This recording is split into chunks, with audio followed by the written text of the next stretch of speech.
சிவராத்திரினாவே எனக்கு ஞாபகம் வர முதல் விஷயம் இந்த வேடனோட கதை தான். ஒரு வேடன் வேட்டையாட காட்டுக்கு போனாரு. நாள் முழுவதும் அலைஞ்சு திரிஞ்சாரு. ஆனாலும் அவருக்கு எந்த விலங்குகளும் கண்ல அகப்படவே இல்ல.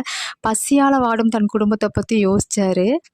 பக்கத்துல ஒரு நீர்நிலை இருக்கு. கண்டிப்பா அங்க ஏதாவது மிருகம் தண்ணி குடிக்க வரும். அப்ப அத அடிச்சு நம்ம எடுத்துட்டு போயிரலான்னு சொல்லிட்டு நெனச்சாரு.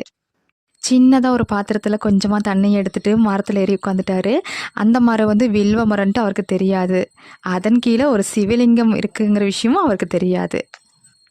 அப்போ ஒரு பெண்மான் வந்துச்சாமா அந்த நீர்நிலைக்கு. அது முதல் சமம் முடியிற அந்த நேரம்.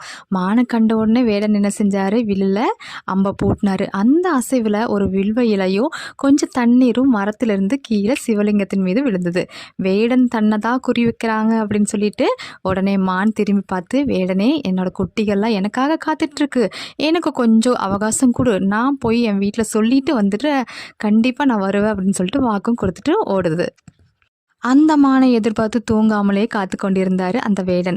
அதுக்கப்புறம் இன்னொரு மான் வந்துச்சு. அதுவும் தண்ணி குடிக்க அதே மாதிரி வந்துச்சு. இவரும் அம்பை எடுத்தார்.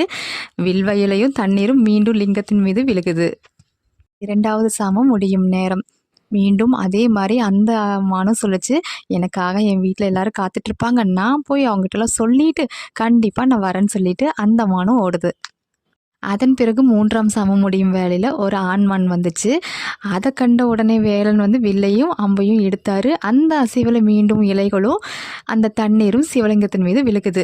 வேடன் தன்னைத்தான் கொல்ல போவதை தெரிஞ்ச அந்த ஆண்மான் சொல்லுது, ஐயா என்னை விட்டுருங்க, எனக்காக என் 2 மனைவிகளும் என் குட்டிகளும் இருக்குது, நான் வேணும்னா நான் அவங்களை ஒரு பாதுகாப்பான இடத்துலையோ இல்லை யாராவது பொறுப்புலையோ விட்டுட்டு நான் மீண்டும் உங்ககிட்டயே வந்துடுறேன் அப்படின்னு சொல்லிட்டு அதுவும் ஓடுது.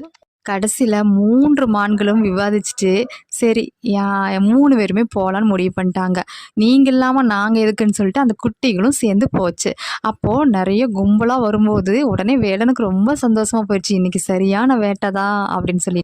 4வது சமம் முடியும் அந்த நேரம் மான்கள் கூட்டமாக வருவதை பார்த்து அந்த வேடனுக்கு ஒரே சந்தோஷம்.